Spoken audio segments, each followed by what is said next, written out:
long before his name would echo in parliamentary hearings and anti-corruption protests.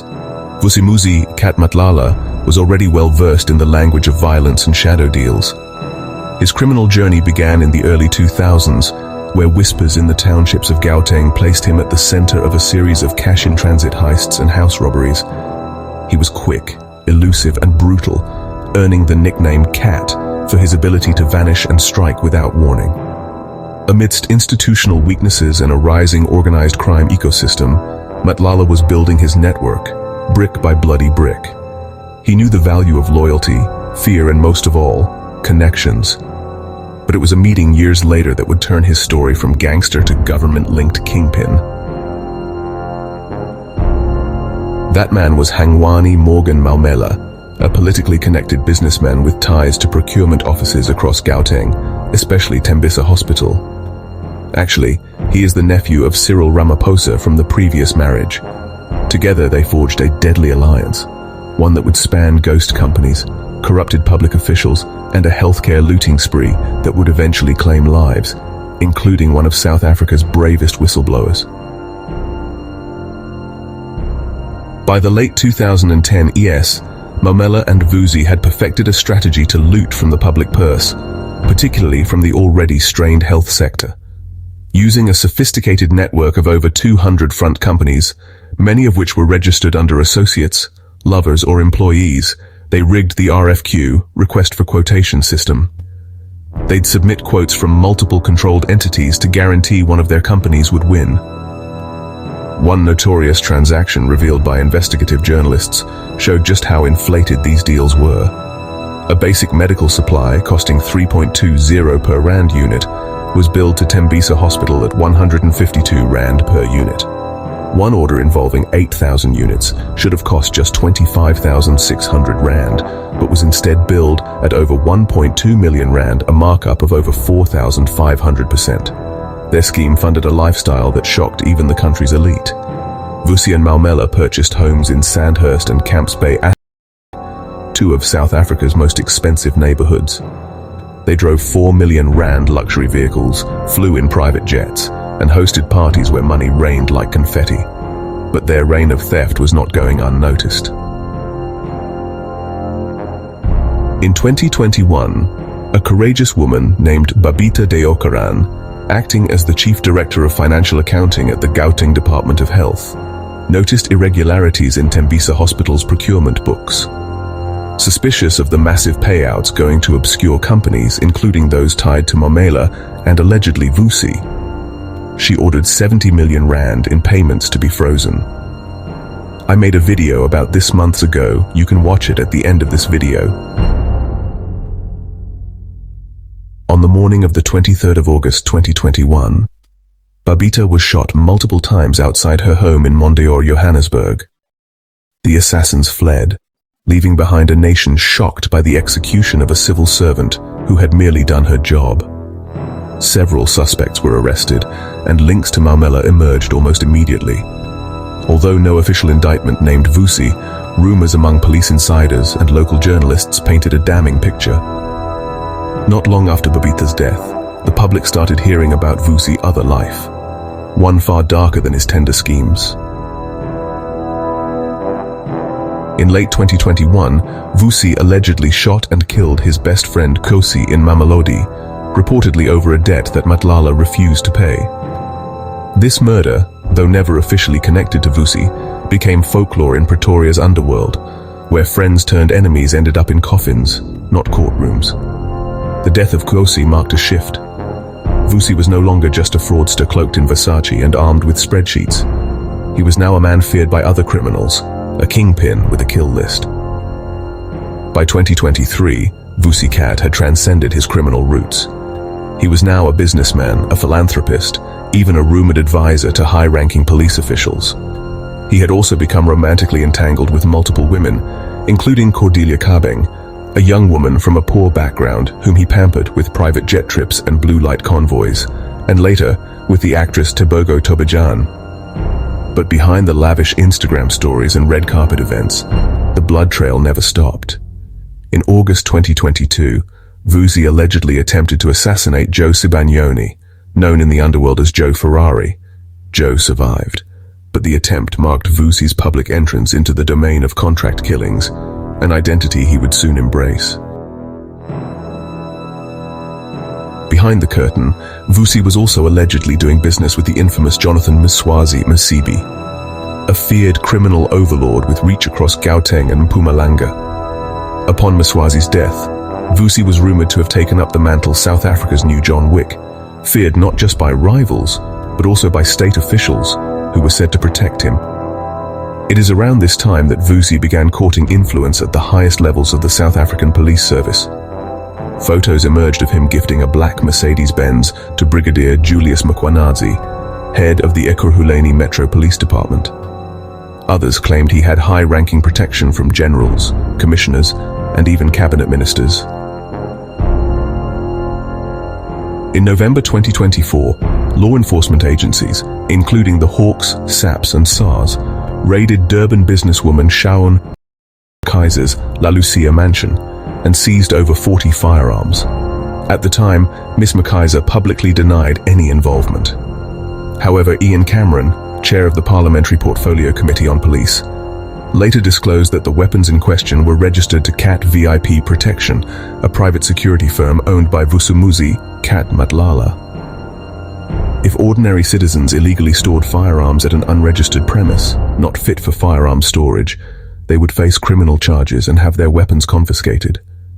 Yet in this case, all seized guns were returned to the security company, and nearly 2 months later, parliamentary questions remain unanswered. This raises questions about regulatory oversight, potential impunity, and political influence, shielding a company under serious suspicion. No, it was quite interesting. It was Monday during a press briefing when I said that I mentioned the wrong Vusi Musi in terms of firearms that were illegally stored at one of her properties. They were illegally stored. They were not meant to be there. I just by mistake said the wrong Vusi Musi. So I said Vusi Musi Matlala instead of Vusi Musi Kaba, and that's that. The point is there were severe irregularities, transgression of both the CIRA regulations in terms of private security regulations and also the Firearm Controls Act. By early 2024, Vusi Musi CAT Matlala had evolved from a shadowy tenderpreneur into a name whispered in fear across Gauteng's criminal and political landscape. He was no longer merely stealing from the state, he was executing power plays with bullets, and the line between boardroom and battlefield had all but vanished. His transition from fraudster to feared assassin was now undeniable. The money had elevated him to society's upper crust, but what truly cemented his authority was a string of brutal hits, each one more audacious than the last. In late 2022, South Africa woke up to shocking news. DJ Somebody, the popular Amapiano star and entrepreneur, had been shot dead in a hail of bullets in Johannesburg. The murder sent tremors across the entertainment industry, but underneath the mourning and tributes, a darker narrative was forming. Whispers began to circulate that DJ Somebody had close ties with a controversial figure in Gauteng's underworld, Joe Sibanyoni, better known as Joe Ferrari. Months earlier, in August 2022, Joe had survived an attempted assassination at the Centurion Golf Estate gates, an attempt allegedly orchestrated by Vusi in what many believed was his final test to prove himself to the late Mswazi Masibi. DJ Somebody's crime? Loyalty to Ferrari. According to Underworld chatter and leaked WhatsApp voice notes, Matlala was growing paranoid. Anyone connected to Ferrari was seen as a threat. Somebody's murder was said to be a strategic hit, eliminating an ally of a rival and sending a brutal message to the Pretoria underworld. In a grotesque display of arrogance and psychological warfare, Matlala and his wife, Tsakani TK Baloyi, attended DJ Somebody's funeral. They arrived with multiple bodyguards, dressed in black designer suits, flanked by men in dark sunglasses. The next body fell in early 2024. Alf Rams, once a close associate and friend of CAT, made the fatal mistake of asking for what was his, 2 million rand, money he had lent to Matlala months prior. Alf was a known face in Mamelodi's nightlife and a minor player in local tender businesses. He believed his closeness to CAT offered him protection. He was wrong. In February 2024, Alf was found dead in his car, shot execution style in Pretoria East. No valuables were stolen, no arrests were made. But insiders knew it was a message. Loyalty to Cat meant silence. Asking questions even about your own money was treason. But Matlala's ambitions weren't just personal, they were territorial. In Mamelodi, the township was dominated by a gang known as Boko Haram, a violent extortion group that controlled protection rackets, drug routes, and housing developments. At the time, the group was led by Zoro, a charismatic yet ruthless figure respected by both the streets and elements within local law enforcement. Vusi, looking to expand his empire, allegedly began infiltrating Boko Haram in mid-2023. His strategy: divide and conquer. He built relationships with discontented lieutenants, killed 5 senior Boko Haram members, and used their deaths to ignite internal chaos. Suspicion grew, factions formed, and then, in late 2023, the unthinkable happened. Zoro was assassinated. Sources claim that Cat ordered the hit personally. The bullet that tore through Zoro was the death knell of Boko Haram's old guard. Within days, Matlala had absorbed the gang, rebranded it, and placed himself at the head. He wasn't just a criminal anymore, he was a warlord. His command of Boko Haram gave him access to extortion networks in Mamelodi and Ekurhuleni, informants inside the Ekurhuleni Metro Police Department, arms and drug routes reaching Mpumalanga and Limpopo. And with the gang now under his thumb, Cat began wearing the title whispered in hushed tones across townships: the John Wick of Mamelodi. I once made a video about this, you can watch it at the end of this video. Vusi's rise was not powered by strategy alone. His partner, Tsakani TK Baloyi, began to play a disturbing role in this empire of blood. Initially introduced to Vusi by actress Tebogo Tobajan, TK had become his confidant, lover, and alleged co-conspirator. Consumed by obsession and jealousy, TK allegedly asked Vusi to kill Tebogo Tobajan. By early 2025, Vusimuzi Cat Matlala was no longer just a feared gangster or a tender tycoon. He had become a national security threat, protected not just by his own ruthlessness, but by powerful individuals in government and law enforcement. His reach was no longer confined to township alleys or hospital corridors.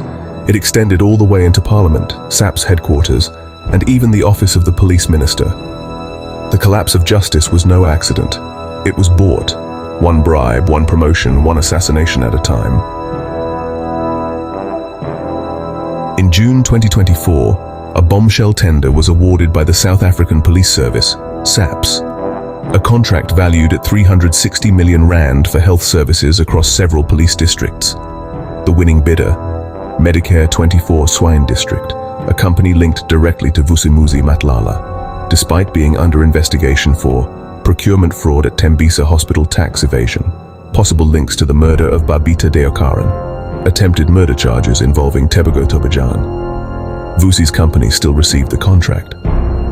By December 2024, SAPS had already paid out 50 million rand of the contract's value. It wasn't until April 2025, following internal audits and external pressure, that the contract was cancelled due to fraud, fronting, and misrepresentation. But by then, the money was gone. In July 2025, KwaZulu-Natal Police Commissioner Mkhwanazi broke ranks and delivered an explosive public statement.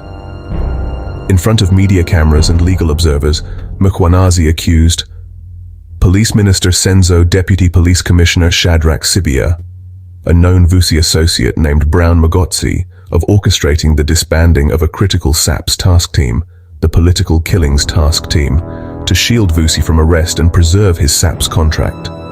Mkhwanazi presented evidence taken from Matlala's own WhatsApp messages exposing a meeting arranged between Senzo and Sibia by Brown, instructions sent to SAPS officers to dissolve the task team investigating Vusi, a follow-up message confirming, as we speak they are bringing all the dockets to Sibia. Days later, a payment of 111,000 rand was made from Matlala's Medicare 24 account to an account allegedly controlled by Magotsi. The implications were staggering. This wasn't just bribery. It was state capture, executed in real time. The evidence has been found in the cell phone of Mr. Vusimuzi, also known as Cat Matlala, which shows the communication between Mr. Brown Mokgotsi and the Minister of Police, Mr. Sanjay. As I said, this was the beginning of the closure of the political task team. I'll try to outline some sequence of events. I had said the team left for Gauteng to go and assist organized crime in Gauteng.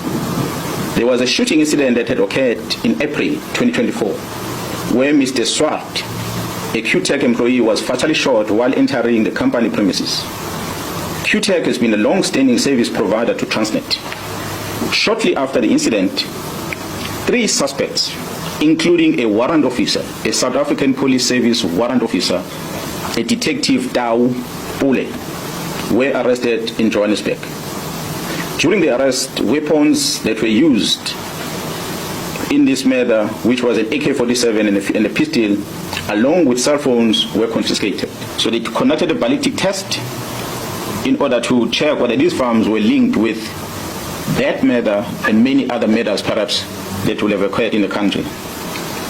On the 30th December 2024, the ballistic expert issued a ballistic report which linked these firearms not only with the murder of Mr. Swart, but these firearms were linked with a number of high-profile cases. And these cases include very high-profile South African artists that were murdered in Gauteng, which occurred dating back as far as 2021. I'm not going to mention them, but we have them on record. Although he had been replaced as Minister of Police in 2024, Becky's name soon entered the spotlight again. A July 2025 investigation by News 24 revealed that Becky had stayed twice in Matlala's private luxury penthouse at the capital in Menlyn Main, Pretoria, during January 2025. The penthouse was leased in Vusi's name until April 2025. Around the same time, the 50 million rand SAPS contract payout was underway. Becky claimed that he didn't know Vusi personally and said there was nothing untoward about the stay. But critics weren't convinced. Was this simply a case of a generous acquaintance? Or was it another example of Vusi buying silence, access, and protection? Among the most chilling indicators of Vusi's impunity was his brazen gifting of luxury vehicles to top-ranking officers. Photos circulated of Brigadier Julius Mkhwanazi, head of the Ekurhuleni Metro Police Department, receiving a black Mercedes-Benz, a gift from Matlala himself. According to insiders, the car was a reward for keeping operations quiet in Kempton Park and Mamelodi, both hotspots for extortion and gang activity. In return, Vusi's vehicles were never stopped. His convoys, often with blue lights, moved through red zones without resistance. He hosted private parties where officers were hired as bodyguards, dressed in official gear. Police uniforms were no longer symbols of law, they were symbols of loyalty to CAT. By July 2025, the story was too big to ignore. President Cyril Ramaphosa, speaking from Brazil, called Mkhwanazi's allegations a matter of grave national security. Opposition parties demanded a judicial commission of inquiry into SAPS procurement and political interference, the suspension of Police Minister Senzo and Deputy Commissioner Sibia, full disclosure of payments made to Medicare 24, protection for whistleblowers like Mkhwanazi, whose life is now at risk. In the aftermath of the Babita Deokaran assassination and the exposure of 1 billion rand in suspicious transactions tied to the Tembisa hospital, pressure began mounting on Vusi and his co-conspirators, most notably Hangwani Morgan Maumela. Sources within Gauteng Health Administration began leaking more files. Journalists were circling again. Civil society groups were threatening legal action to reopen frozen investigations that had mysteriously disappeared from SAPS and SIU databases. Then in early 2025, a fire broke out at Tembisa Hospital. Entire floors of archived procurement data and financial records were reduced to ash. SAPS initially cited an electrical fault, but internal whistleblowers and security personnel who spoke anonymously to journalists alleged otherwise. The fire wasn't random, it was strategic. They took the 3 RD floor archive rooms first. The Office of the Public Protector opened an investigation in February 2025, but found itself stonewalled by missing access logs and deleted internal communications.